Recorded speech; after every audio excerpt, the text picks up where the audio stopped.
বলছে যে জীব জীবনে শুধু পাপ করে গেছে, জীবনে কোনোদিন নাম করে নাই, সাধুগুরু বৈষ্ণব দর্শন করে নাই, তাদের কি গতি হবে? শ্রীমদ্ ভাগবত অরণ্যে গত বিস্তৃত পূর্ণে সকল জনগণ মান্যে ভীগুনন্দন সনকাদি সহস্র ঋষিগণ শ্রোতা শ্রীনন্দ চরণ আশ্রিত পরম কারুণিক সুতমুনি সুখদেব গোস্বামী প্রভুপাদ ভক্ত একদা ব্রহ্ম শাপ গ্রহস্থ সদা হৃদয়স্থ গঙ্গা তীরস্থ মহারাজ ধীরাজ পরীক্ষিত মহারাজ শ্রোতা অখিল ব্রহ্মাণ্ড নায়ক জগৎ অধিপতি নন্দের নন্দ ব্রজেন্দ্র নন্দন ভগবান শ্রীকৃষ্ণের অশেষ অনুকম্পায় অশেষ কৃপায় আমরা সকল টেকেরহাট নিবাসী এখানে একদিন ব্যাপী হরিকথা কৃষ্ণ কথা আস্বাদন করবার সৌভাগ্য প্রাপ্ত লাভ করেছি। আমার অন্তরের প্রিয় শ্রদ্ধেয় দাদা শ্রী নিরঞ্জন সাহা, তার আঙিনায় দামোদর ব্রত উপলক্ষ করে এই ভাগবতের আয়োজন করা হয়েছে। আমাদের গৌরীয় বৈষ্ণব যারা যারা রয়েছেন তাদের দামোদর ব্রত সমর্পণ হয়েছে। সেই অন্তিম দিনে অর্থাৎ দামোদরের হৃদয় লগ্নে আজকে হরিকথা কৃষ্ণ কথা আস্বাদন করবার সৌভাগ্য প্রাপ্ত লাভ করেছি। বড় বিরহের সংবাদ, তার দুটো কন্যা হয়েছিল। নামকরণটাও আমি করেছিলাম। পরম বিরহের সংবাদ, এটা বলা যায় না, তো বলতে হয়।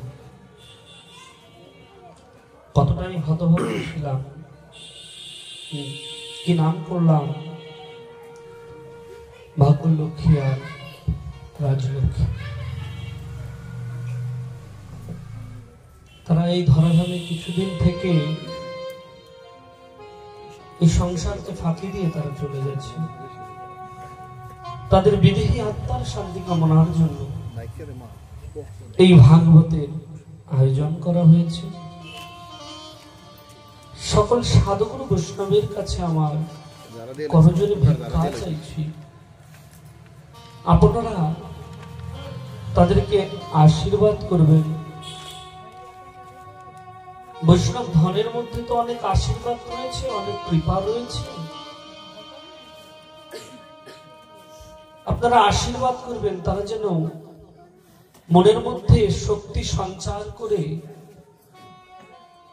সাধুগুরু বৈষ্ণবের কৃপা শিরে ধারণ করে, এই বিরহ তো ভোলা যায় না, কিন্তু বৈষ্ণব কৃপাটা নিয়ে তারা যেন তাদের অন্তিম দিনের যে কষ্ট সেটা ভুলে গিয়ে তারা হরিপথে মতি হয়ে গোবিন্দের কাছে যেন প্রার্থনা করতে পারে। গোবিন্দ, তারা যেখান থেকে এসেছে সেই গোবিন্দের রাতুল চরণের থেকে তারা যেন গোবিন্দের চরণ সেবাটা করতে পারে। তাই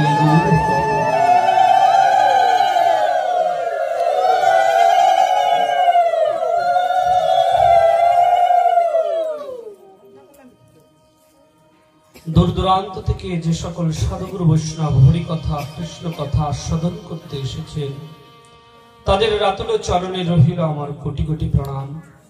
আমার ভাগবতী গুরু, আমার দীক্ষা গুরু, আমার শিক্ষা গুরু শ্রীমৎ সদানন্দ দাস বাবাজির চরণে রহিল কোটি কোটি প্রণাম। কৃষ্ণ কথা মধুর কথা শুনলে জীবের প্রাণে জোড়ায় ব্যথা। গুরু কৃপা বলে যারা তাপিত পরাণ শীতল করেছে তারাই সুনাম অর্জন করেছে। গুরু কৃপা শিরে ধারণ করে ভাগবতে প্রবেশ করছি। ভাগবত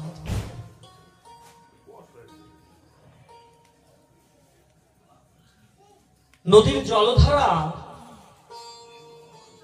যেরকম নিম্নের দিকে সব সময়ের জন্য প্রবাহিত হয়,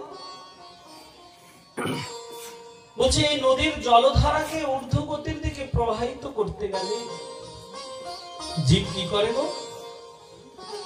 বলছে নিচের জলধারাকে যদি উপরে তুলতে হয় তাহলে কোনো যন্ত্রের প্রয়োগ করতে হবে।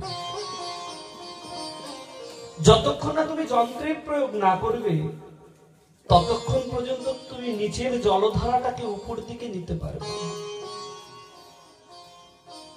তো জলের ধারা যেরকম নিম্ন দিকে প্রবাহিত হয়, বলছে মনুষ্যের মনের ধারাটাও তদ্রূপ ওই নিম্ন দিকেই প্রবাহিত হয়। বলছে নিম্নগামী মনকে যদি ঊর্ধ্বগামী করতে হয়, যদি নিম্নগামী মনকে ঊর্ধ্বগামী করতে হয় তাহলে কি করতে হবে?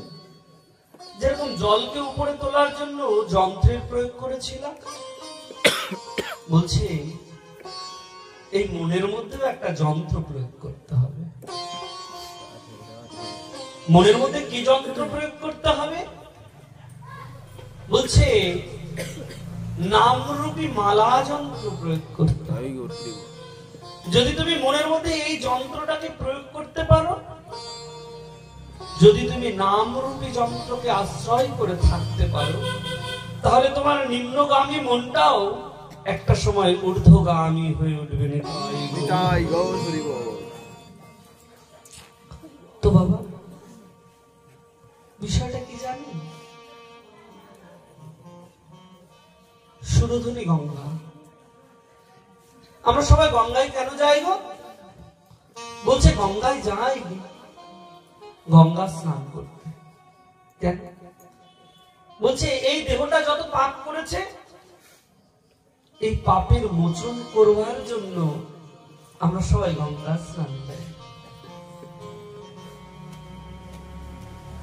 তো ভগবতী গঙ্গা দেবী যখন মর্তে প্রবাহিত হচ্ছিল, ভগবান শ্রীহরির কৃপা নিয়ে তিনি মর্তে প্রবাহিত হলেন। আমরা জানি ভগীরথ গঙ্গাকে নিয়ে এসেছিল। শ্রীহরি গঙ্গার কাছে গিয়ে বলল, গঙ্গা তোমাকে ওইখানে প্রবাহিত হতে হবে। গঙ্গা গিয়ে শ্রীহরির কাছে প্রার্থনা করছে, প্রভু এই জগতে তো কারণ ছাড়া কোনো কিছু হয় না, তো আমাকে যে ধরাধামে তুমি প্রবাহিত করবে এর কারণটা কি? শ্রীহরি গঙ্গাকে বলছে, গঙ্গা তোমাকে কেন মর্তে প্রবাহিত করছে জানো? বলছে এই জগতের জীব পাপে পরিপূর্ণ হবে, তো কলির যুগের জীবকে উদ্ধার করবার জন্য আমি বহুবিধ রাস্তা তৈরি করে দিয়েছি। নামকে আশ্রয় গ্রহণ করলে যদ্রূপ পাপের মোচন হয়, এই গঙ্গা স্নান করলেও তদ্রূপ পাপের মোচন হয়ে যাবে। বলছে জীব পাপ করে বহু রকমের, একটা অভ্যন্তরীণ আর একটা বহিরাগত, একটা ভিতরের পাপ, একটা বাইরের পাপ। বলছে ভিতরের পাপের মোচন হবে যখন নামকে আশ্রয় করবে, বাইরের পাপের কেমন করে মোচন হবে? বলছে সে যখন গঙ্গা স্নানে আসবে, তোমার গঙ্গার পরশ পেয়ে সব পাপের মোচন হয়ে যাবে। গঙ্গা তখন নারায়ণকে বলছে, ভগবান শ্রীহরি তুমি না কত দয়ালু, তুমি না কত কৃপাময়, প্রভু এই জগতের জীব পাপ বহন করতে করতে যখন সুরধনী গঙ্গাতে এসে স্নান করবে, সেই পাপটা তো আমি বহন করব। শত শত হাজার হাজার জীব আসবে গঙ্গা স্নান করতে, সব পাপটা আমার হৃদয়ের বুকে ফেলে দিয়ে যাবে। প্রভু আমার কি এত সাধ্য আছে এই পাপটাকে বহন করার? আমি এত পাপ কেমন করে বহন করব প্রভু? বলছে গঙ্গা তুমি চিন্তা করো না, যেমন পাপী এসে পাপটাকে তোমার গঙ্গায় ফেলে দিয়ে যাবে, বলছে হাজার হাজার পাপী এসে স্নান করে গঙ্গায় ফেলে দিয়ে গেলে যত পাপ বহন করতে পারবে। আর যখনই একজন সাধুগুরু বৈষ্ণব কৃষ্ণ ভক্ত হরিভক্ত যখন গঙ্গা স্নান করতে তোমার গঙ্গার বুকে এসে নিতাইয়ের ধ্বনি দেবে, গৌরের ধ্বনি দেবে,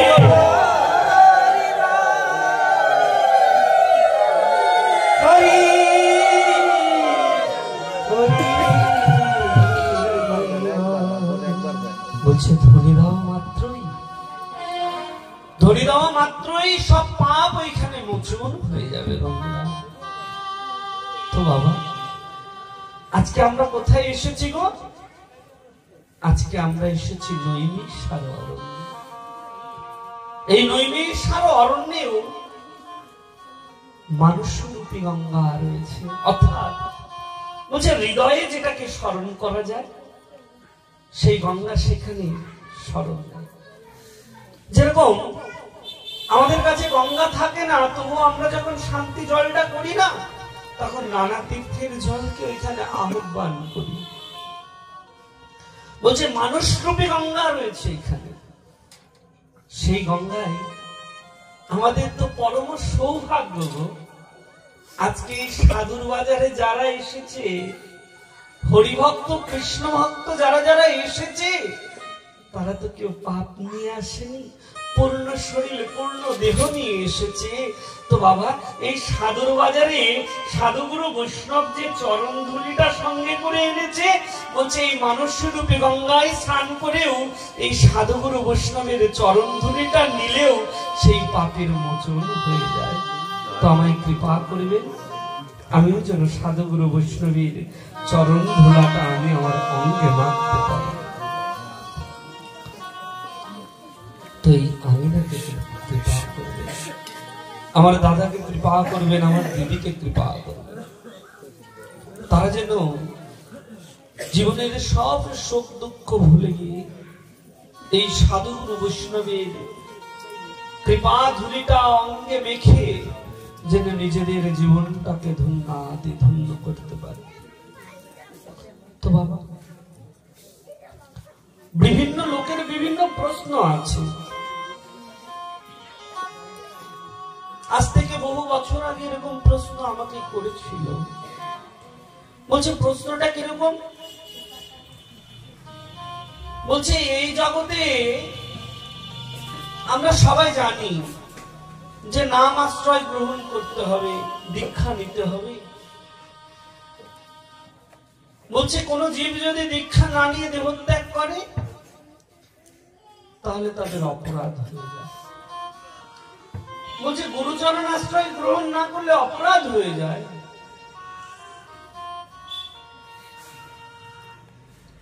যদি কৃষ্ণ নাম না করে তাহলে তার অপরাধ হয়ে যায়।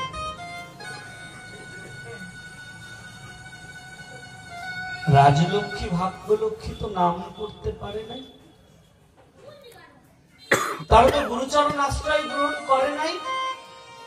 শুধু ভাগ্যলক্ষ্মী রাজলক্ষ্মী নয়, এরকম কত ভাগ্যলক্ষ্মী রাজলক্ষ্মী রয়েছে যারা হয়তো গুরুচরণ আশ্রয় গ্রহণ করার সময়টুকুনি পায় নাই, নামকে আশ্রয় গ্রহণ করবে সে সময় পায় নাই।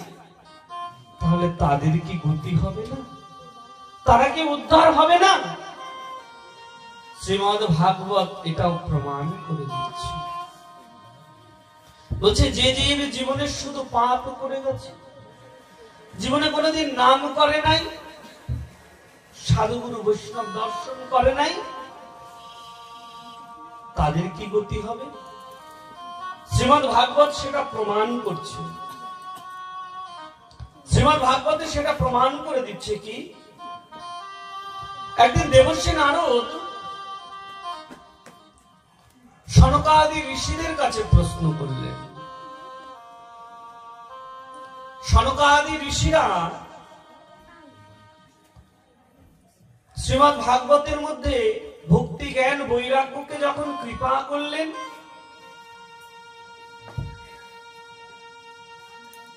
জ্ঞান বৈরাগ্যকে যখন উদ্ধার করলেন, জ্ঞান বৈরাগ্যের উদ্ধারের পরে দেবর্ষি নারদ সনকাদি ঋষিদের কাছে প্রশ্ন করছে, বলছে প্রভু একটা প্রশ্ন ছিল। বলছে কি প্রশ্ন? বলছে প্রভু এই জগতে যারা শুধু পাপ করে গেছে, জীবনে কোনোদিন নাম করে নাই, আশ্রয় গ্রহণ করে নাই, সাধুগুরু বৈষ্ণবের চরণ সেবাটাও করে নাই, এমনকি নিজের বাবা মাকেও পর্যন্ত কোনো আহার ভরণ পোষণ কিছু করে নাই, এরকম ব্যক্তি যদি দেহত্যাগ করে তাহলে তার কি গতি হবে? তার উদ্ধারের জন্য কি ভগবান কোনো রাস্তা করে দিয়েছে? সনকাদি ঋষিদের কাছে প্রশ্ন করলেন।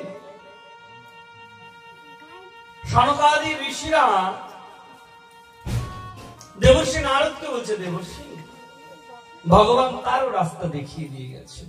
শ্রীমদ্ ভাগবতে বলছে যে মানবা পাপ কৃতস্ত সর্বদা সদা দুরাচাররতা বিমানগা ক্রোধগ্নিদগ্ধা কুটিলশ্চ কামেন সপ্তাহ যজ্ঞেন কলুম পূর্ণতিতে।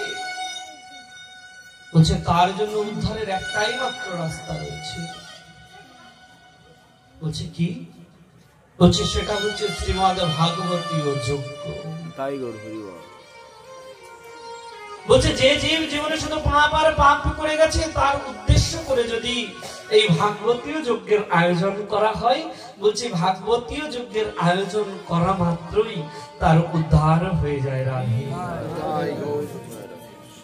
বলো না, সবাই একটু বলুন রাধে রাধে, বলো না রাধে রাধে, রাধে রাধে বলো রাধে রাধে।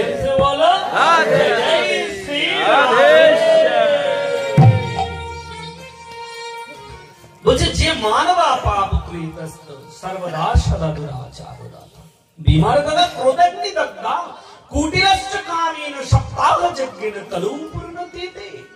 বলছে একমাত্র সপ্তাহ যজ্ঞের মাধ্যম দিয়ে তাদের উদ্ধার হয়ে যায়।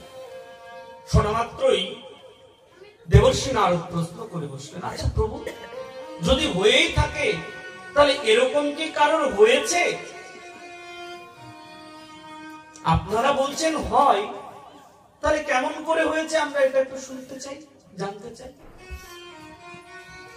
সনকাদি ঋষিরা তার উত্তর দিচ্ছে, দেবর্ষি এরকম একটা ঘটনা ছিল। ঘটনাটা কোথায় ঘটেছিল? বলছে তুঙ্গভদ্রা তটে পূর্ব ভৌমোৎপত্তা নমোত্তমম যত্রো বর্ণং স্বধর্মেন সত্তু সৎকর্ম তৎপরা।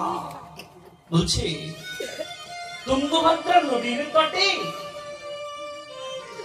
আত্মদেব নামক একজন ব্রাহ্মণ রয়েছে। বলছে তুঙ্গভদ্রা নদীর তটে আত্মদেব নামক একজন ব্রাহ্মণ রয়েছে, এটা তারই ঘটনা। বলছে প্রভু ওই আত্মদেব ব্রাহ্মণের এমন কি হয়েছিল একটু কৃপা করে বলবেন? সনকাদি ঋষিরা তার বর্ণন করতে লাগলেন। দেবর্ষি নারদ শুনছেন। বলছে তুঙ্গভদ্রা নদীর তটে অনুপম বলে একটা নগর, এই অনুপম নগরে একজন বেদবাদী ব্রাহ্মণ, তার নাম হচ্ছে আত্মদেব। তিনি বিবাহ করেছিলেন, তার সুন্দর একজন স্ত্রী ছিল, পরম সুন্দর সুশীলা। এইভাবে সামনে দিয়ে কেউ যাতায়াত করবেন না।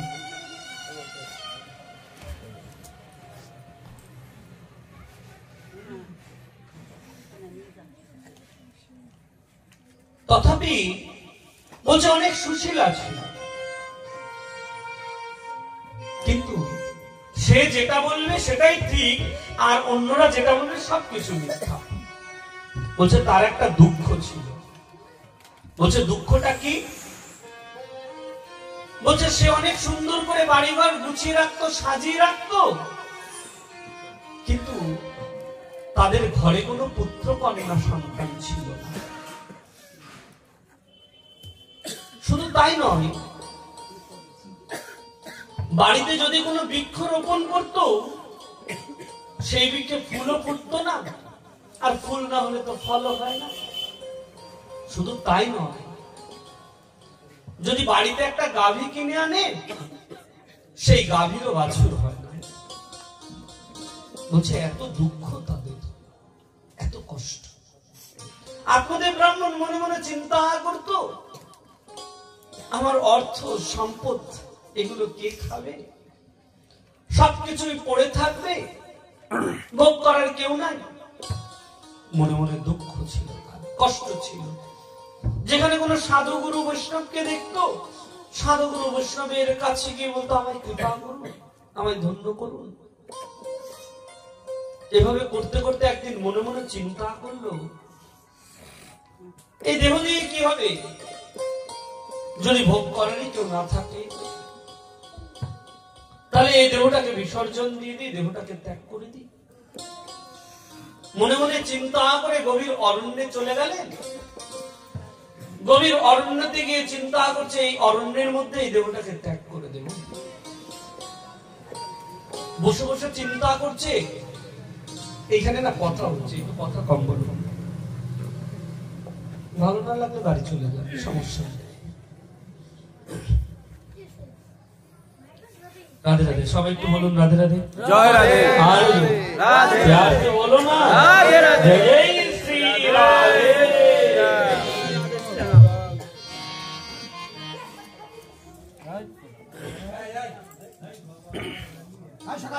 আস্তে আস্তে।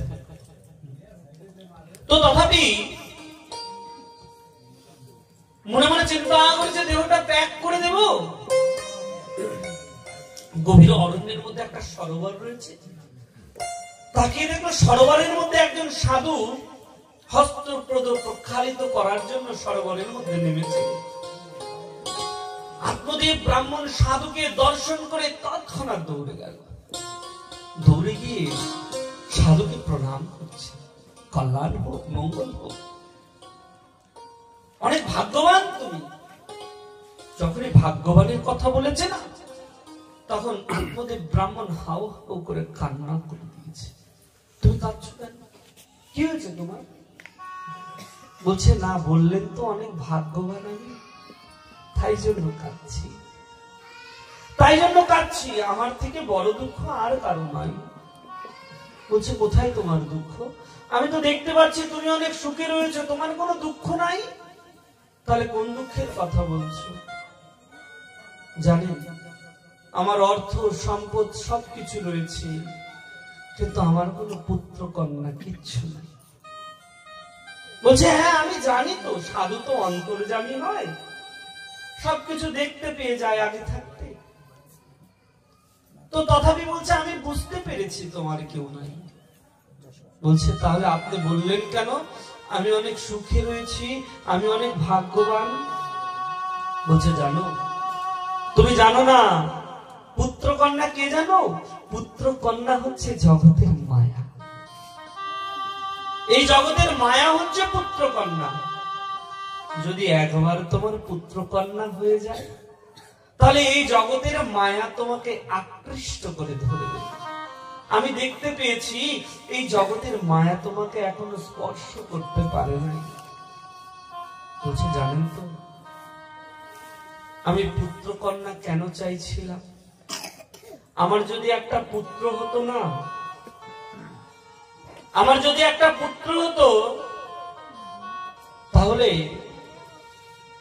আমি কি করতাম জানেন? আমি যখন দেহত্যাগ করতাম, দেহত্যাগ করার পরে ওই আমার পুত্র গিয়ে আমার নামকরণ করে গয়ায় গিয়ে পিণ্ডদান করে আসতো, আমার উদ্ধার হয়ে যেত। তখন সাধু কি বলছে জানেন? বলছে, জানেন তো পুত্র কন্যা যদি হরিভক্তি পরায়ণ হয়, কৃষ্ণ ভক্তি পরায়ণ হয়, বলছে এই মায়ার বন্ধনে যে একবার পড়ে গেছে সে আর ফিরে আসতে পারে। বলছে, না না, আমি কোনো কিছু শুনতে চাই না। দেখুন, আমি বাড়িতে গরু আনলে, গাভী আনলে, তাদেরও বাছুর হয় না। একটা ফুল গাছ লাগালে গাছে ফুল ফোটে না, ফল হয় না। এর থেকে এই দেহটা রাখার থেকে না রাখাই ভালো। আমি এই দেহটাকে ত্যাগ করে দেব।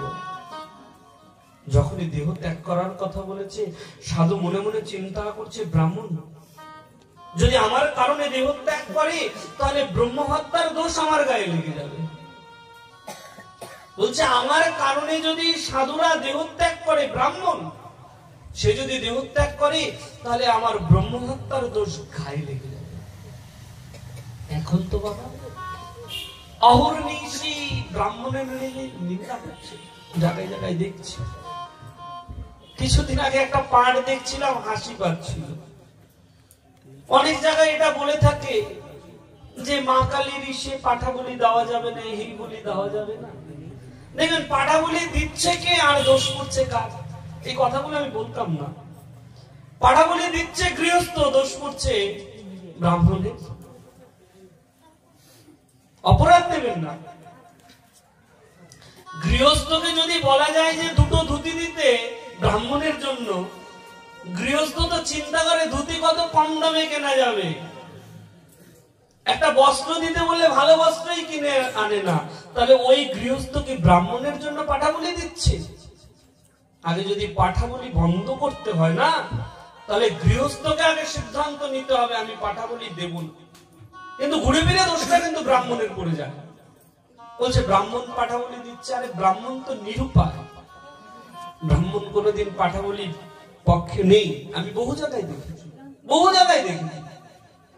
কারণ ব্রাহ্মণ ওই পাঠা বলি দিয়ে কি করবে? সে পাঠা পেয়েছে। দেখবেন পাঠা বলি দেওয়ার আগে গৃহস্থ কত চিন্তা করে রেখে দেয়, এই মশলা কিনতে হবে, এই কিনতে হবে যাতে স্বাদ হয়, এই হয়, কত কথা। কিন্তু দোষ পড়ে গেল ব্রাহ্মণ। তো এ জগতে ব্রাহ্মণকে শ্রদ্ধা করতে হবে, এটা ভাগবত বলছে, আমি বলছি না। তো সাধু মনে মনে ভয় পেয়ে গেল। কেমন ভয় পেয়ে গেল? বলছে যদি আমার কারণে ব্রাহ্মণ দেহত্যাগ করে তাহলে ব্রহ্মহত্যার দোষ আমার গায়ে লেগে যাবে। এই ব্রহ্মহত্যার দোষ সম্পর্কেও ভাগবতের মধ্যে বর্ণন করা হয়েছে। এই ব্রহ্মহত্যার দোষ কেমন করে হয়েছিল, কি দিকে বিস্তারিত বর্ণন করা হয়েছে শ্রীমদ্ ভাগবত। তখন সাধু কি করলো? ব্রাহ্মণকে বলছে একটা কাজ করো, আমি তোমাকে একটা ফল দিয়ে দিচ্ছি, তুমি এই ফলটা নিয়ে যাবে, বাড়িতে গিয়ে তোমার স্ত্রীকে দিয়ে দেবে। তোমার স্ত্রী যদি ফলটা ভক্ষণ করে তাহলে তোমার স্ত্রীর যে গর্ভদোষ আছে না, সব গর্ভদোষ কেটে যাবে। ব্যাস, ফলটা দিয়ে দিল।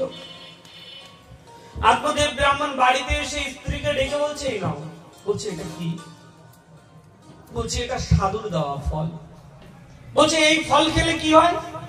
বলছে এই ফল খেলে তোমার গর্ভে সন্তান আসবে। বলছে ফল খেলে সন্তান হয় না?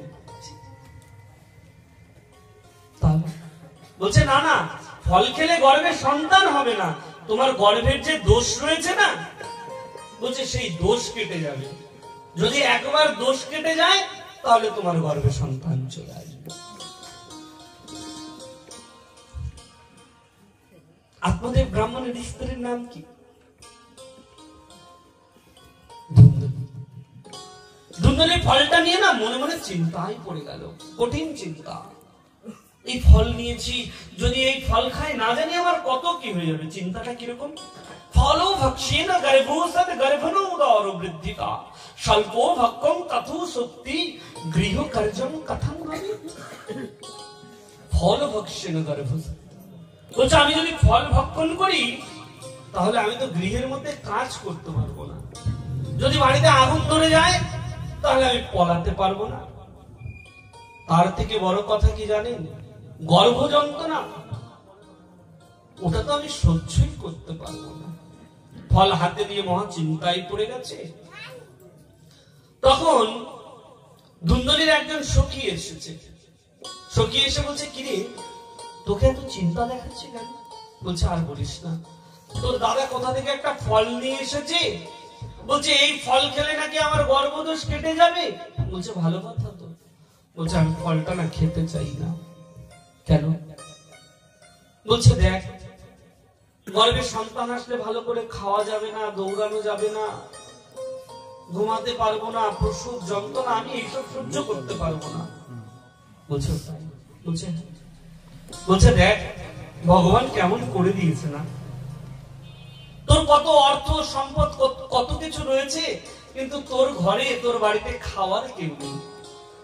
আর আমার 6টা সন্তান হয়েছে, আমার ঘরে লোক রয়েছে, কিন্তু আমার অর্থ নেই। একটা কাজ কর, তোর ফল খেতে হবে না, আমার 6টা সন্তান হয়েছে তো, আর একটা সন্তান গর্ভে এসেছে, আমি এই সন্তানটা তোকে দিয়ে দেব, তার বিনিময়ে তুই আমাকে কিছু অর্থ দিয়ে দিস। আমি এই অর্থ নিয়ে আমার যে সন্তানাদি রয়েছে তাদের ভরণ পোষণে আমি ওটা নিয়োজিত করে দেব। বলছে তোর সন্তান নিলে আমার কি হবে? সবাই তো জেনে যাবে এটা তোর সন্তান। বলছে না রে, তুই কাউকে বলবি না এটা তোর সন্তান, আমার সন্তান। বলছে তাহলে? বলছে তুই সবাইকে বলবি তোর গর্ভে সন্তান এসেছে। বলছে সেটা কেমন করে সম্ভব? বলছে তুই পেটের মধ্যে একটা কাপড় জড়িয়ে রেখে দিবি, 1 মাসে একটা কাপড় দিবি, 2 মাসে 2টো কাপড় দিবি, 3 মাসে 3টে কাপড় দিবি। এভাবে যত মাস বাড়বে কাপড় পেটের মধ্যে ঢুকিয়ে পেটটা সব সময় ঢেকে রেখে দিবি, কেউ বুঝতেই পারবে না। বলছে ভালো বুদ্ধি দিয়েছিস। বুদ্ধি দিয়ে চলে গেল। বলছে ফলটা কি করব? বলছে বাড়িতে যে গরু রয়েছে গরুকে খাইয়ে দিল। ফলটা নিয়ে গিয়ে গরুকে খাইয়ে দিল। ওদিকে আত্মদেব ব্রাহ্মণ মনের মধ্যে অনেক আনন্দ। আত্মদেব ব্রাহ্মণের মনে অনেক আনন্দ। কেন আনন্দ? বলছে সবাই জেনে গেছে তার স্ত্রী গর্ভবতী হয়েছে, অনেক সুখ, অনেক আনন্দ।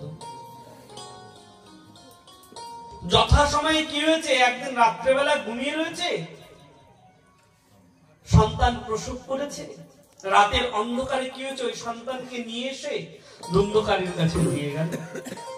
সকালবেলা উঠে আত্মদেব ব্রাহ্মণ শুনতে পেল তার পুত্র সন্তানের বাবা হয়েছে। কত আনন্দ! সবাইকে বলছে, কত সাধু এসেছে, মুনি এসেছে, ঋষি এসেছে, সবাই এসে আশীর্বাদ করছে। আত্মদেব ব্রাহ্মণ তো ধার্মিক ছিল। সাধুগুরু বৈষ্ণবের কাছে গিয়ে বলছে, আপনারা কৃপা করে এসেছেন, কৃপা করে যদি আমার পুত্র সন্তানের একটু নামকরণটা করে যেত। যখনই নামকরণের কথা বলেছে সঙ্গে সঙ্গে ধুন্দুলি বলছে, আমি সন্তান কষ্ট করে জন্ম দিয়েছি, সন্তান আমার, আর আমার সন্তানের নামকরণ কিনা অন্যরা রাখবে, এটা হতে পারে না। এই জগতের সবাই জানবে এটা আমার সন্তান, আমার পুত্র, আমার কন্যা। হয় না এরকম? এরকম নাম রাখছে তো এখন। বলছে নামকরণেরও অনেক সিদ্ধান্ত রয়েছে। তো তথাপি যখনই ধুন্দুলি এইভাবে বলছে, সাধুরা তখন মৌন হয়ে গেল। আচ্ছা ঠিক আছে মা, তোমার যেটা ভালো লাগে তুমি তাই করো। বলছে আমার নাম হচ্ছে ধুন্দুলি, আমার পুত্র, তো এই জগতের সবাই জানবে এটা আমার পুত্র, তাই আমার পুত্রের নাম হবে ধুন্ধকারী। আচ্ছা, ধুন্ধ কথার অর্থ কি জানেন তো? ধুন্ধ কথার অর্থ হচ্ছে বিবাদ, যে সব সময়ের জন্য বিবাদ করে, ঝগড়া করে। এখানে কিন্তু শ্রীমদ্ ভাগবতের ধুন্ধকারীর উল্লেখ করা হচ্ছে না। এখানে কোন ধুন্ধকারীর উল্লেখ করা হচ্ছে জানে? বলছে ওইখানে যে ধুন্ধকারী রয়েছে সে তো রয়েছে, ওই ধুন্ধকারী শুধু ভাগবতের মধ্যে নাই, প্রত্যেকটা জীবের হৃদয়ের মধ্যে ধুন্ধকারী রয়েছে।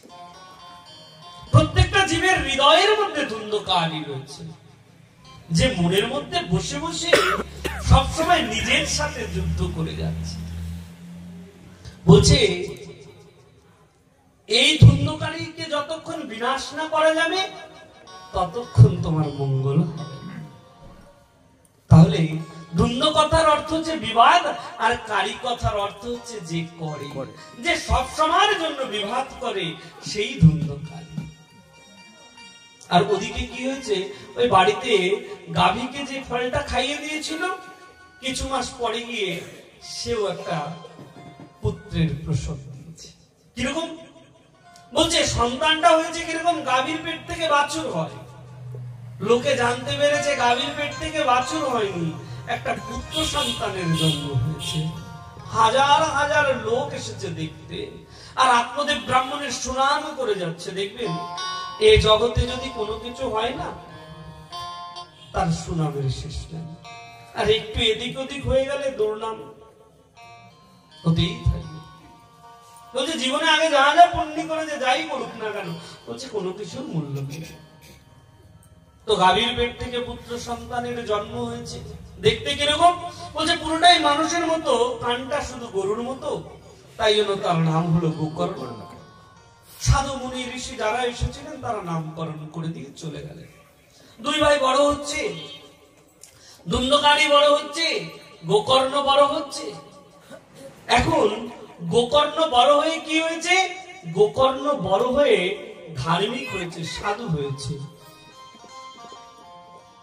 আর ধুন্ধকারী কি হয়েছে? ধুন্ধকারী মহা অপরাধী হয়েছে, পাপী হয়েছে। কেমন পাপী?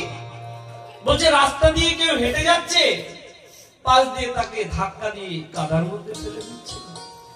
রাত্রেবেলা রাস্তা দিয়ে হেঁটে হেঁটে আসছে, বলছে এক বাড়িতে আগুন ধরিয়ে দিয়ে চলে আসলো। অথবা রাত্রেবেলা গিয়ে কারো কোনো বাড়ি থেকে চুরি ডাকাতি করে নিয়ে চলে আসলো। মহা বিপদ। আস্তে আস্তে কি হয়েছে? আত্মদেব ব্রাহ্মণের যত সুনাম ছিল না, সব সুনাম নষ্ট হতে লেগেছে। সব সুনাম নষ্ট হতে লেগেছে, নষ্ট হচ্ছে। আত্মদেব ব্রাহ্মণ মনে মনে চিন্তা করছে, সাধু ঠিক বলেছিল। সাধু বলেছিল যদি পুত্র কন্যা হরিভক্তি পরায়ণ হয়, তার থেকে আনন্দের আর কিছু নাই। আগে লোকে আমাকে কত সম্মান করত, ভালোবাসতো, আর আমার পুত্রের জন্য এখন আমাকে কেউ সম্মান করে না, ভালোবাসে না, শ্রদ্ধা করে না, ভক্তি করে না। দেখবেন হয় না? পুত্র কন্যা যদি ভালো হয় না, দেখবেন বাবা মার আগে সুনাম না থাকলে পুত্র কন্যা ভালো হলে পরে গিয়ে বাবা মার সুনাম হয়ে যায়। আর পুত্র কন্যা যদি মহা দুষ্ট হয়, অপরাধী হয়, বলছে ওই পুত্রের পাশাপাশি বাবা মারও নিন্দা করা শুরু করে দেয়। আত্মদেব ব্রাহ্মণের এখন নিন্দা হচ্ছে, সুনাম হচ্ছে না। আত্মদেব মনে মনে চিন্তা করলো দেহটাই রাখবো না, ত্যাগ করে দেব। দুঃখ নিয়ে মনে মনে চিন্তা করে বসে রয়েছে। গোকর্ণ এসছে, গোকর্ণ তো ধার্মিক। গোকর্ণ এসে বাবার কাছে জিজ্ঞাসা করছে, বাবা তোমাকে এত কষ্ট দেখাচ্ছে কেন? কি হয়েছে তোমার? তোমার মনটা বিষণ্ণতা? বলছি বাবা, যখন তো দাদার কথা ভাবি না, তখন আমার মনে হয় কি জানিস, বেঁচেই থাকবো না, দেহটা ত্যাগ করে দেব।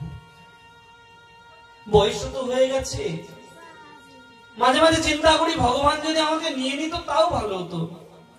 আর যদি ভগবান নাও নেয়, তো দাদার যে অত্যাচার দেখছি, হয়তো কিছুদিন পরে দেখবি আমি নিজের দেহটাকে ত্যাগ করে দিয়ে চলে গেছি। নিজের দেহটাকে আমি ত্যাগ করে দেব। যখনই দেহ ত্যাগ করার কথা বলেছে না, তখন গোকর্ণ বলছে, বাবা তুমি কোন দেহ ত্যাগ করার কথা বলছো?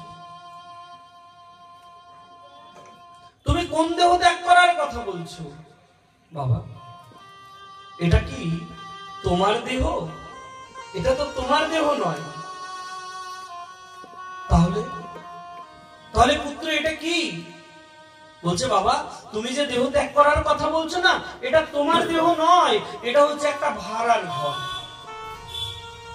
বলছে ভাড়ার ঘরকে না সুন্দর করে সাজানো যায়, জানো বাবা? ভাড়ার ঘরকে তুমি সুন্দর করে সাজাতে পারবে, গোছাতে পারবে, কিন্তু ভাড়ার ঘরকে তুমি কোনোদিন ভাঙতে পারবে না। কেন? বলছে ওই ঘরের মালিক তো তুমি নও। যে ঘরের মালিক একমাত্র সেই ঘরটাকে ভাঙতে পারে। তো বাবা যে ঘরকে তুমি ভাঙতে চাইছো, এই ঘরকে ভাঙা যায় না বাবা, এই ঘরকে সুন্দর করে সাজানো যায়। বলছি এই দেহরূপী ঘরকে কেমন করে সাজানো যায় পুত্র? তখন পুত্র কি বলছে? গোকর্ণ তখন পিতাকে বলছে, ধর্ম ভজস্ব সততম তেজং লোক ধর্মান সেবস্ত সাধু পুরুষাঞ্জলি কাম কৃষ্ণ। বাবা তুমি ভজন করো, তুমি সাধন করো, তুমি সাধুগুরু বৈষ্ণবের সেবা করো বাবা। তোমার দেহ ত্যাগ করার সময় নয়, এখন তোমার সময় হচ্ছে সাধুগুরু বৈষ্ণবের সেবা করা, নামকে আশ্রয় গ্রহণ করা, ভগবানের সেবা করা। যখন পুত্র এই কথা বলেছে, আত্মদেব ব্রাহ্মণ নিজের জ্ঞান চৈতন্য ফিরে পেলেন। যখন জ্ঞান চৈতন্য ফিরে পেলেন, পুত্রকে আশীর্বাদ করে গভীর অরণ্যে চলে গেলেন। বৈরাগী হয়ে গেলেন হরিভক্ত করার, হরিভজন করার জন্য, গোবিন্দ সেবা করার জন্য। ওদিকে ধুন্ধকারী বাড়িতে এসে দেখলো বাবা নেই। মায়ের কাছে গিয়ে বলছে, মা তোমার যত সোনা দানা যা কিছু আছে সব কিছু আমাকে দাও। মা বাবাকে সোনা দানা দিতে চায় সহজে? যখন দিল না, তখন গোকর্ণ কি করলো, নিজের মাকে প্রহার করলো, আঘাত করলো। সোনা দানা যা কিছু ছিল সব কিছু মায়ের থেকে কেড়ে নিয়ে চলে গেল বেশ্যালয়ে। ধুন্ধুনি কাঁদছে, জানেন, বলছে ঠিকই বলেছিল। ওই দিন যদি সাধুর দেওয়া কৃপা প্রসাদ রূপী ফলটাকে আমি সেবা করতাম, তাহলে আজকে আমি ধুন্ধুলির মতো একজন পুত্র সন্তানকে জন্ম দিতাম। আমি তো সাধুকে অবজ্ঞা করেছি, অপমান করেছি, ঠিকই হয়েছে, এটাই আমার কৃপা পাওয়া ছিল। এই ফলটাই আমি পাবো, কারণ সাধুর কৃপা আমি বঞ্চিত করে দিয়েছি। তো বাবা, এই জগতে মনে রাখবে, এই জগতে যত যাই হয়ে যাক না কেন, বৈষ্ণবকে কোনোদিন অবজ্ঞা করতে নাই, বৈষ্ণবকে কোনোদিন অশ্রদ্ধা করতে নাই, অভক্তি করতে নাই। সবসময়ের জন্য তাদেরকে শ্রদ্ধা ভাজন করতে হয়। বলছে আমি বৈষ্ণবকে অবজ্ঞা করেছিলাম, তাই জন্য আমার এটা হয়েছে। রাতের অন্ধকারে মনে মনে কষ্ট পেয়ে ধুন্ধুলি মনে মনে চিন্তা করলো, এই ঘর সংসার সবকিছু ত্যাগ করে দেব। রাতের অন্ধকারে বেরিয়ে গেল, বয়স হয়েছে তো, হাঁটতে হাঁটতে কি হয়েছে, একটা কুয়োর মধ্যে পড়ে ওইখানে প্রাণটা চলে গেল। ধুন্ধুকারী এসে দেখলো কি, মায়ের মৃত্যু হয়ে গেছে। গোকর্ণ মায়ের শ্রাদ্ধ শান্তি সবকিছু করে চিন্তা করছে কি, আমি যদি বাড়িতে একা থাকি, না জানি দাদা কখন এসে আমাকেই না মেরে দেবে। ভয় পেয়ে কি করলো, গোকর্ণ চলে গেল। কোথায় চলে গেল? তীর্থ ভ্রমণে চলে গেল। আর ওদিকে ধুন্ধুকারী কি হয়েছে জানেন? ধুন্ধুকারী বাড়িতে দেখছে কেউ নাই, মহা আনন্দ। এই জগতে যারা দুষ্ট হয় তাদের কিন্তু আনন্দের শেষ হয় না, জানেন তো? এই জগতে তাদের আনন্দ করার শেষ হয় না। দেখবেন তাদের আনন্দ বহুরূপী হতে পারে, তাই না? বহুরূপী হয় না? এই কিছুদিন আগে পুজো গেল, কত কিছু গেল, বলছে আনন্দ করতে হবে। কি আনন্দ? উল্টো পাল্টা খাও, আনন্দ করো, উল্টো পাল্টা সঙ্গ করো, আনন্দ করো, তাই হয় না? সেও মনে মনে চিন্তা করলে 5 জন বেশ্যাকে বাড়ি এনে আনন্দ করছে। কেমন আনন্দ এই জগতে! শুধু আনন্দ করছে না, লোকের বাড়ি থেকে চুরি করে আনছে। এখন দেখবেন এলাকাতে যদি চুরি এগুলো বেড়ে যায় না, এখন তো পুলিশ রয়েছে, তখন রাজা ছিল, রাজার কাছে নালিশ চলে গেল, রাজা ঢেরা পিটিয়ে দিল, বলছে যে চোরকে ধরে দিতে পারবে তার জন্য স্বর্ণ মুদ্রা উপহারের ব্যবস্থা আছে। 5 জন বেশ্যারা শুনতে পেল, আলোচনা করছে, জানিস তো চুরি তো কেউ করছে না, আমরা যাদের বাড়িতে রয়েছি সেই করছে। বলছে রাজা ধরতে পারলে শুলে চড়াবে, তাকে চড়াবে না, আমাদের কেউ চড়িয়ে দেবে। তার তো মৃত্যু হবে, তার সঙ্গে সঙ্গে আমাদের 5 জনেরও মৃত্যু হয়ে যাবে। বলছে তাহলে? বলছে দেখ, সোনা দানা সবকিছু চুরি করে এনে দিয়েছে, আমাদের কাছেই রয়েছে, তো আমরা এক কাজ করি, ওকে মেরে দিয়ে আমরা চলে যাই। যৎ কর্ম তৎ ফল। রাত্রেবেলা নেশা করে এসেছে, এসে ঘরের মধ্যে শুয়ে পড়েছে। 5 জন বেশ্যা কি করলো, জ্বলন্ত কয়লা মুখের মধ্যে দিয়ে দিল। ধুন্ধুকারী এখানে চিৎকার করতে করতে দেহটা ত্যাগ করে দিল। ঘরের মধ্যে তার দেহটাকে মাটির মধ্যে চাপা দিয়ে 5 জন বেশ্যা চলে গেল। কি হয়েছে, এলাকার লোক যখন তাকে খুঁজে পাচ্ছে না, কিছুদিন পরে জানতে পেল তার মৃত্যু হয়ে গেছে। ওদিকে গোকর্ণ কি হয়েছে, তীর্থ ভ্রমণ করতে গেছে ভয়ে। তীর্থ ভ্রমণ করতে করতে করতে করতে কারোর কাছে শুনতে পেল, কি শুনতে পেল? শুনতে পেল কি, দাদার মৃত্যু হয়েছে। এখন দাদার মৃত্যু হয়েছে, তাহলে কি করতে হবে? বলছে তার শ্রাদ্ধ শান্তি করতে হবে, তাই তো? যখন শ্রাদ্ধ শান্তি করতে হবে, তখন গোকর্ণ চলে গেল। কোথায় চলে গেল? গয়ায় চলে গেল। গয়ায় গিয়ে গোকর্ণ কি করছে, দাদার জন্য শ্রাদ্ধ শান্তি করেছে। ওইখানে গিয়ে পিণ্ড দান করে গোকর্ণ বাড়িতে চলে এসেছে। যখনই বাড়িতে চলে এসেছে, বাড়িতে এসে রাত্রেবেলা যখন গোকর্ণ ঘরের মধ্যে শুয়ে রয়েছে, ঘুমাবে, চোখ বন্ধ করেছে, দেখছে ঘরের মধ্যে বিশাল এক ছায়া, হাতির ছায়া দেখতে পেল। চোখ খুললো, দেখছে কেউ নাই। আবার চোখ বন্ধ করেছে, দেখছে ভেড়ার ছায়া। চোখ খুললো, কেউ নাই। তখন কুমন্ডল থেকে জল নিয়ে গোকর্ণ মন্ত্রপ্রুত করে যখন ঘরের মধ্যে ছিটিয়ে দিয়েছে, ওই যে পেটের ছায়াটা দেখতে পাচ্ছিল, ঘরের মধ্যে জল ছিটিয়ে দেওয়ার সঙ্গে সঙ্গেই ওই পেট তখন চিৎকার করতে শুরু করেছে, অহং ভাতা তদীয়স্মি ধুন্ধকারী নাম তো। দাদা তুমি? হ্যাঁ ভাই, আমি আমি আমি আমি আমি ধুন্ধকারী। বলছে দাদা তোমার এখনো উদ্ধার হয়নি? বলছে না রে ভাই।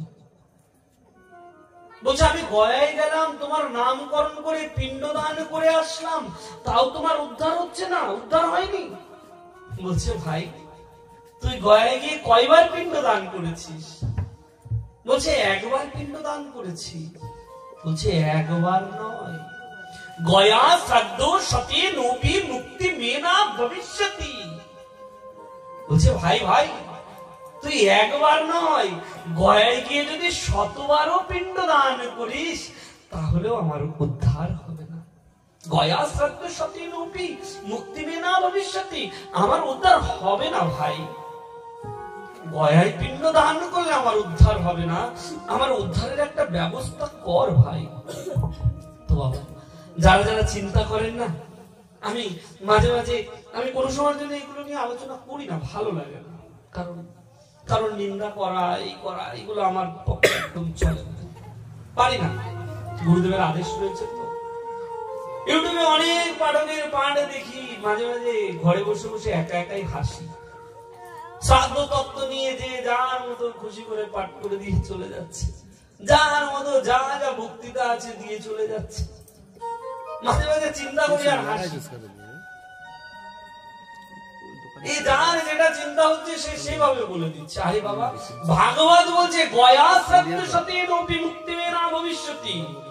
অনেকে বলছে 11 দিনে শ্রাদ্ধ করলে উদ্ধার হবে, 1 মাসে করলে উদ্ধার হবে, 15 দিনে করলে উদ্ধার হবে।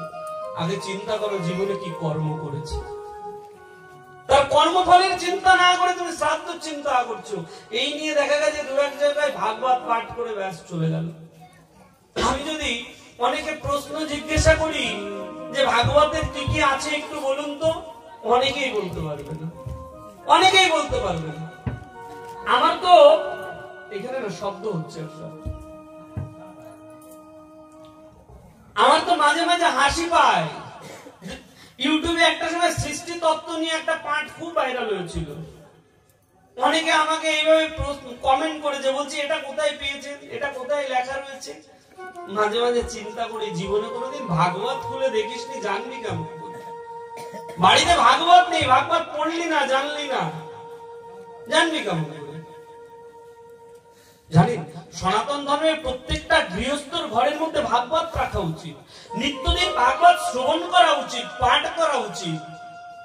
যদি শ্রবণ করতে না পারি, পাঠ করতেও না পারি, বলছে নিত্যদিন গৃহের মধ্যে ভাগবত রেখে তার পূজন করতে হবে। বলছে তাহলেও তার উদ্ধার হয়ে যাবে। একটা কথা মনে রাখবেন, ভাগবত পূজার কথা বললাম নিত্যদিন গৃহের মধ্যে, তাহলে কি অসুচ অবস্থা হলে ভাগবত স্পর্শ করা যাবে? বলছে না, অসুচি অবস্থায় কোনোদিন ভাগবত স্পর্শ করা যাবে না। তাহলে ভাগবত অনেকে যে বলছে সবসময় স্পর্শ করা যায়, বাবা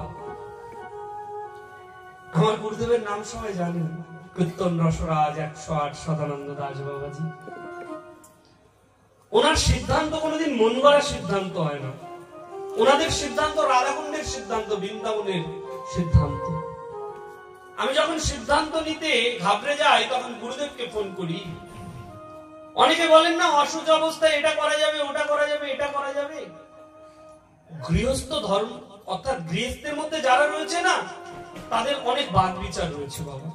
গৃহস্থ বৈষ্ণবদের জন্য অনেক নিয়ম রয়েছে, কিন্তু যারা সন্ন্যাসী বৈষ্ণব বলছে তাদের কোনো নিয়ম নাই, তাদের কোনো ঔষধ ক্রিয়া নাই, তাদের দেহ সবসময়ের জন্য শুদ্ধ। বাবাজি ব্রহ্মচারী যারা যারা রয়েছেন বলছে তারা সবসময়ের জন্য শুদ্ধ, তারা কোনো সময়ের জন্য অশুদ্ধ হয় না। শুধু রাত্রে যাপন করলে, নিদ্রা গেলে স্নান করতে হয়। বলছে দেহরূপী অশুদ্ধটাকে ধৌত করার জন্য তারা স্নান আদি করেন, তাদের দেহটাই শুদ্ধ। তো তথাপি অশুচি অবস্থায় কোন সময়ের জন্য ভাগবত স্পর্শ করতে নাই। তো একটা সময় কি হয়েছে, আমার বাবা দেহ রেখেছে, তার পরপরই বাবার কাজকর্ম হয়ে যাওয়ার পরে আমার জ্যাঠাও চলে গেছে 15 দিনের মধ্যে। আমার তো সব জায়গায় ভাগবত রয়েছে প্রোগ্রাম। আমিও জানি যে অসুস্থ অবস্থায় গোবিন্দ সেবা এইগুলো করতে হবে, করা যায়, কিন্তু মনের মধ্যে সন্দেহ হয়েছে, ভয় হয়েছে। গুরুদেবকে ফোন করেছি, বাবা এরকম পরিস্থিতি হয়েছে, আমি কি করব? গুরুদেব আমাকে বলছে ভুলেও কোনোদিন নয় ভাগবত পাঠ করা যাবে না, স্পর্শ করা যাবে না, সব ক্যান্সেল করে দিয়েছি। কিছুদিন আগে হয়েছে, আমাদের গৃহের মধ্যে একটা পুত্র সন্তান হয়েছে, দাদা যত প্রোগ্রাম ছিল 10 দিন সব। কিন্তু অনেকে বলছে বাবা যে বৈষ্ণব যারা যারা বলছেন না এটা বৈষ্ণবীয় ধর্মে, তাদের জন্য বলছেন, কিন্তু গৃহস্থ বৈষ্ণবদের জন্য অনেক নিয়ম রয়েছে, অনেক কানুন রয়েছে। বলছে গৃহস্থ বৈষ্ণবদের তো বিশেষ করে কোনোদিন বাড়ির মধ্যে বিগ্রহ প্রতিষ্ঠিত না করাই উত্তম। সবসময়ের জন্য গৃহস্থ ভক্তদের জন্য গৃহের মধ্যে চিত্রপট, বলছে তার কোনো দোষ ত্রুটি হয় না। আর আপনি যদি বাড়ির মধ্যে বিগ্রহ একবার প্রতিষ্ঠিত করে দেন না, তাহলে আপনাকে অনেক নিয়ম কানুন ভাবে চলতে হবে। আপনাকে নিত্যদিন আপনাকে প্রসাদী হয়ে তারপরে তাদেরকে ভোগ নিবেদন করে সেটাকে গ্রহণ করতে হবে। এখন তো ফ্যাশন, অনেক পাঠকদেরকে দেখছি গোপাল নিয়ে আসছে, দেখি আসে তো ইউটিউবে মালা জপ করতে করতে গোপাল সঙ্গে করে। আরে বাবা, গাড়ির মধ্যে যে গোপালটাকে নিয়ে এসছো, কত জায়গার থেকে, কত অশুদ্ধি জায়গার থেকে স্পর্শ করতে করতে এসেছো, তুমি জানো? একবার চিন্তা করেছো? এইসব লোক দেখানো ভজন সাধন না, ত্যাগ করাই উচিত। বলছে আপনো ভজন কথা না বলিও যথাতথা, বলছে ভজনের কথাও যথাতথা বলতে নেই। আর এখন তো উলোবনে মুক্ত চড়ানোর মতো ভজন দেখাচ্ছে মানুষ, উলোবনে মুক্ত চড়ানোর মতো। বলছে পাঠ করতে করতে ব্যাসাসনে উঠবে, মালা জপ করতে করতে ব্যাসাসনে উঠছে। 108টা মালা শেষ না হলে তুমি ভাগবত পাঠই করতে পারবে না, তাহলে তুমি ব্যাসাসনে কিভাবে উঠছো? এগুলো লোক দেখানো ভজন, এগুলো বন্ধ করা উচিত। তুমি মালা জপ করছো, আজ পর্যন্ত আমি মালা জপ করেছি, আমি কোনোদিন ব্যাসাসনে নিয়ে উঠি, যা পারি গাড়ির মধ্যে করে আসি, বাড়িতে যখন তাকে করে আসি, রাত্রে করে দিই, এখন চলছে। বাবা এইসবের থেকে দূরে থাকতে হবে, জানেন তো অপরাধ হয়ে যায়। এই গোপাল পাটে নিয়ে যাচ্ছে বাড়ির থেকে, বলছে না এগুলো চলবে না, এসব করা যাবে না, এসব মহা মহা অপরাধ। শুধু প্রসাদ খেতে হবে, মালা তিলক করতে হবে, জপ করতে হবে, এইসব পার্টি চলছে। আমি দু এক জায়গায় এইভাবে বলেছি যে ব্যাসাসনের মধ্যে বাবা যারা অসুস্থ রয়েছে, বিল্লমঙ্গল বাবা তিনি অসুস্থ, বয়স হয়ে গেছে, গোপীনাথ ব্রহ্মচারী, আমি এই কথাগুলো অনেক জায়গা বলি, আবারও বলছি, তার কোমরের সমস্যা, হার্টের সমস্যা, তারা চেয়ার টেবিলে বসে, ঠিক আছে, কারণ তারা অসুস্থ, তারা বুঝতে পারে না। আজকে এক জায়গায় কমিটিকে আমি বলছি যে চেয়ার টেবিলে বসার ব্যবস্থা করবেন না, বলছে আপনারা তো কিছু বলেন না, আপনারা তো কিছু বলেন না। বাবা একবার যুক্তি দিয়ে মেলান তো, আপনাদের এখানে যেরকম পাঠ হচ্ছে, আমি আসনে বসে যদি আসন বন্দনাটা না করি, ওম আসন মন্ত্রস্য মেরুপৃষ্ঠে ঋষি সুতরাং ছন্দ কুর্ম দেবতা আসন প্রবেশনে বিনিয়োগ, বলছে কুর্ম দেবতাকে আসনের মধ্যে আহ্বান করতে হয়। আমি ব্যাসাসনে বসলাম না, পদ্মাসন করে কুর্মাসন করে বসলাম না, মন্ত্র জপ করলাম না, কেমন করে আমি ব্যাসাসন গ্রহণ করলাম? ফ্যাশন হয়ে গেছে পাঠগুলো, জায়গায় জায়গায় দেখছি চেয়ার টেবিলের মধ্যে বসে পাঠ করছে। আরে মিলন গোস্বামী তো এখনো বয়স কম, তার জন্য কিসের চেয়ার টেবিল? এটাই ঠিক আছে, এরকম করতে হয়। আসন শ্রোতার যোগ্যতা অনুসারে ব্যাসের আসন করতে হয়। আর যদি আমাকে চেয়ারের মধ্যে ভাগবত পাঠে একবার বসিয়ে দেন, তাহলে আমার কি অবস্থা হবে জানেন তো? আমার পাটা চরণটা দুলবে ভাগবতের নিচে। একবার বিচার করে দেখেছেন? হয় না? নাকি পা আমি মাথায় রেখে দেবো, পা তো ভাগবতের নিচেই ঝুলছে। মহা মহা জ্ঞানের কথা বলে যাচ্ছে আর নিজেরা ধামা বলে অপরাধ করে দিয়ে যাচ্ছে। এগুলোর থেকে বিরত থাকতে হবে। যারা অসুস্থ, যারা পারছে না, তাদের জন্য ব্যবস্থা করুন, সমস্যা নেই। কিন্তু যারা সুস্থ তাদের জন্য করুন। কমিটি আয়োজন করছে, যদি বলে বাবা আপনারা তো বলছেন ওই যে পাঠা বলি দেওয়ার মতো, ওই যে ব্রাহ্মণ পাঠা বলি দিচ্ছে, আরে বাজার থেকে পাঠা কিনে এনেছে গৃহস্থ, গৃহস্থের দোষ পড়লো না, দোষ পড়ে গেল ব্রাহ্মণের। এগুলো বন্ধ করুন। দেখবেন ব্রাহ্মণের নিন্দা করলে না মানুষ ভাগবত কথাটা ভালো জমে, খুব জমে, খুব মজা লাগে ব্রাহ্মণের নিন্দা শুনতে, খুব জমছে পাঠ। আমি ইদানিং দেখছি তো বাবা, ব্রাহ্মণ সমাজকে ধ্বংস করেনি। একবার চিন্তা করে দেখবেন তো, যদি ব্রাহ্মণ না থাকতো তাহলে কি হতো? ওই সময় কোন শূদ্র গিয়ে যুদ্ধ করে নাই। সতীদাহ প্রথা বন্ধ করেছিল কে? রাজা রামমোহন রায়। তিনি কে ছিলেন? ব্রাহ্মণ ছিলেন। কেউ গেছিল লর্ড বেঙ্কটের কাছে? ইংল্যান্ডে গিয়ে তিনি গিয়ে পাশ করে এনেছিলেন। বিদ্যাসাগরের কথা একবার চিন্তা করুন, বাল্য বিবাহ বন্ধ করে দিলেন। শুধু তাই নয়, বিধবা বিবাহ প্রথা চালু করে দিলেন। তারা ব্রাহ্মণ ছিলেন, তারা সমাজের জন্য কিচ্ছু করে নাই। আমি তো দেখি ব্রাহ্মণের নিন্দা করছে, একবারও চিন্তা করে না। ব্রাহ্মণের নিন্দা করতে করতে এমন জায়গায় চলে যায়, বলছে সব ব্রাহ্মণ। আরে বাবা, সবাইকে টেনে আনলে তো মহাপ্রভুকেও টেনে আনা হয়। সব সব কথাটার মধ্যে মহাপ্রভু আসে না? মহাপ্রভুকে আলাদা বলছে খুব ভালো পাঠ করে গেছে, বাপরে বাপ। আর না কাঁদলে তো বলছে তোর পার্টি করতে পারবি, প্রেম নাই। বলছে প্রেম নাই।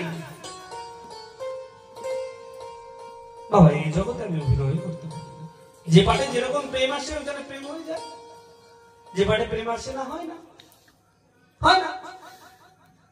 ওখানে পাঠকের দোষ না। আমি যদি বলি সাধুর দোষ, সাধু আসে নাই। বলছে সাধুর পরশে তো প্রেম তরঙ্গ হয়। তাহলে অনেক জায়গা গিয়ে নয়নের জল ধরে রাখা যায় না, অনেক জায়গা তো দূরের কথা। তাহলে ওইখানে সাধু আসে নাই। দোষ যত হচ্ছে, বলছে পাঠ খারাপ হলে পাঠক খারাপ, বলছে ভুল হলে ব্রাহ্মণ করেছে, ব্যাস ব্যাসাসনে উঁচু করে আসনে বসে দিয়েছে, বলছে পাঠকরা তো ওইগুলো কিছু নিয়ে আলোচনা করেন না। এগুলোকে বন্ধ করুন বাবা। যারা অসুস্থ তাদের জন্য করুন। তাই কি বলছে গয়া শ্রাদ্ধ সতেন অপি মুক্তি মেনা ভবিষ্যতি। আমরা শ্রাদ্ধ তত্ত্ব নিয়ে পাঠ শুনি, পাঠের 12টা বাজিয়ে হরি কথা শুনলাম না, কৃষ্ণ কথা শুনলাম না। এখনো ভাগবতের মধ্যে এমন এমন টপিক রয়েছে বাংলাদেশে কেউ আলোচনাই শোনে নাই, এখন আলোচনা শোনে নাই। এখন যদি প্রশ্ন করি ভগবান কোথায় এসে নিজের জীবনের শেষ নিঃশ্বাসটা অর্থাৎ লীলা সম্বরণটা করেছিল, অনেকে বলতেই পারবে না। বলছে জানি না, জানি না, বলতে পারবেন না। কেন? কেন পারবেন? বলছে রামচন্দ্রের লীলা শ্রীমদ ভাগবতের মধ্যে রয়েছে, তা নিয়ে কোন আলোচনা হবে? করুন, এগুলো করুন। তো তথাপি বলছে আমার উদ্ধারের জন্য ভাই তুমি এটা কোনো ব্যবস্থা করে দাও। সবার কাছে গেলেন, কেউ কোনো উত্তর দিতে পারলেন না। তখন গোকর্ণ তাকিয়ে দেখলেন, সাক্ষাৎ সচক্ষে দেখতে পেলেন দেবতা। কি দেবতা? আমাদের সচক্ষে কোন কোন দেবতাকে দেখা যায় গো? সূর্য, চন্দ্র, দেখা যায় না? অগ্নি। বলছে সূর্যদেবকে দেখে তৎক্ষণাৎ সূর্যদেবের আরাধনা। গোকর্ণ যখনই সূর্যদেবের আরাধনা করলেন, তখনই সূর্যদেব গোকর্ণকে বলতে লাগলেন। কি বলতে লাগলেন? শ্রীমদ্ ভাগবতান মুক্তি সপ্তাহ বাচনং কুরু ইতি সূর্য বচো সর্বে ধর্মে রূপন্ত বিস্তৃতম। সূর্যদেব বলছে গোকর্ণ তুমি চিন্তা করো না, শ্রীমদ্ ভাগবত সপ্তাহ যজ্ঞের আয়োজন করো। যদি শ্রীমদ্ ভাগবত সপ্তাহ যজ্ঞের আয়োজন করো তাহলে কি হবে জানো? তোমার ভাইয়ের উদ্ধার হয়ে যাবে, তোমার দাদার উদ্ধার হয়ে যাবে। সাধু মুনি ঋষি যারা যারা ছিলেন সবাইকে আমন্ত্রণ করে দিলেন শ্রীমদ্ ভাগবত সপ্তাহ যজ্ঞের আয়োজন হয়েছে, সবাই এসেছে। ধুন্ধকারীর জন্য একটা আসন দিয়েছে, ধুন্ধকারী এসে বসে রয়েছে, বাতাস দিচ্ছে, ধুন্ধকারী আসনে বসতে পারছে না। কেন? বলছে আত্মার আশ্রয় কি? শরীর। তাহলে পেটের আশ্রয় কি? পেটের আশ্রয় হচ্ছে পবন, বাতাস। যেখানে বসছে বাতাস প্রবাহিত হচ্ছে, গোকর্ণ আসন দিয়েছে, দাদা বসে রয়েছে, ওইখান থেকে উড়ে চলে যাচ্ছে। বলছে হরিকথা শুনতে হবে, হরিকথা শুনতে পাচ্ছি না। সঙ্গে সঙ্গে যেখানে আসন করা হয়েছিল মণ্ডপ, তার দক্ষিণ দিকে একটা বাঁশ, ওই বাঁশের ছিদ্র দিয়ে গিয়ে ভিতরে বসে বসে হরিকথা শুনতে লাগলো। প্রথম দিন পাঠ হলো, একটা গিট ফেটে গেল। দ্বিতীয় দিন পাঠ হলো, দ্বিতীয় গিট ফেটে গেল। তৃতীয় দিন পাঠ হলো, তৃতীয় গিট ফেটে গেল। এভাবে করতে করতে 7 দিন পাঠে 7টা গিট ফেটে গেল। সবাই চিন্তায় পড়ে গেল, বাঁশের গিট কেন ফাটছে? তখন গোকর্ণ বলছে চিন্তা করো না, আমার দাদা ওইখানে বসে হরিকথা শুনছে তো, তাই তিনি দিন গুনছে, কদিন ধরে শুনলো। বলছে 7 দিন হরিকথা হয়ে গেল। 7 দিন পরে কি হয়েছে, হরিকথাও শেষ। সঙ্গে সঙ্গে ভগবান বিষ্ণু একটা রথ পাঠিয়ে দিয়েছে, বিমান পাঠিয়ে দিয়েছে।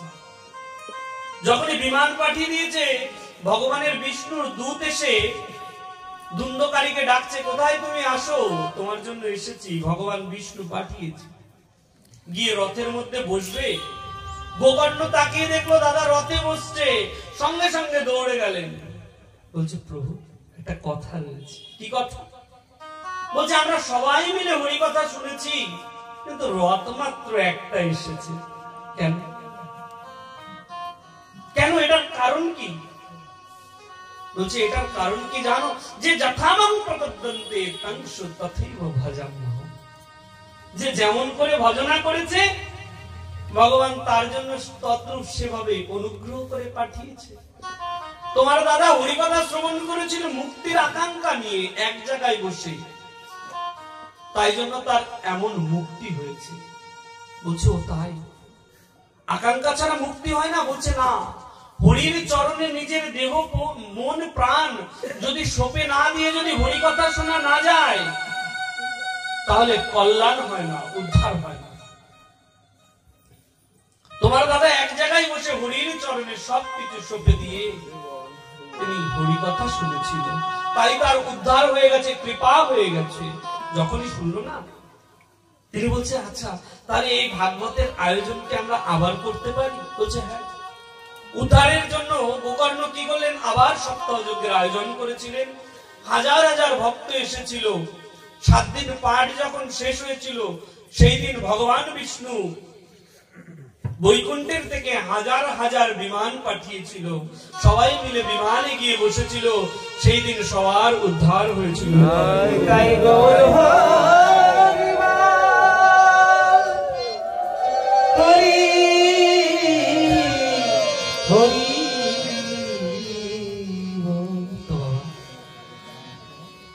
এই জগতে যারা নামকে আশ্রয় গ্রহণ করতে পারেনি, গুরুচরণ আশ্রয় গ্রহণ করতে পারেনি, এই জগতে যারা দেহত্যাগ করে চলে গেছেন কৃপা লাভের আগেই, বলছে তাদের মঙ্গলের জন্য, তাদের উদ্ধারের জন্য যখন এই ভাগবত পাঠের হরিকথার কৃষ্ণ কথার আয়োজন করা হয়, বলছে এই হরিকথা কৃষ্ণ কথার আয়োজনের মাধ্যম দিয়ে, ভাগবত শ্রবণের মাধ্যম দিয়ে, গৃহের মধ্যে ভাগবত প্রবেশের মাধ্যম দিয়ে তৎক্ষণাৎ তার উদ্ধার হয়ে যায়। রাধে রাধে।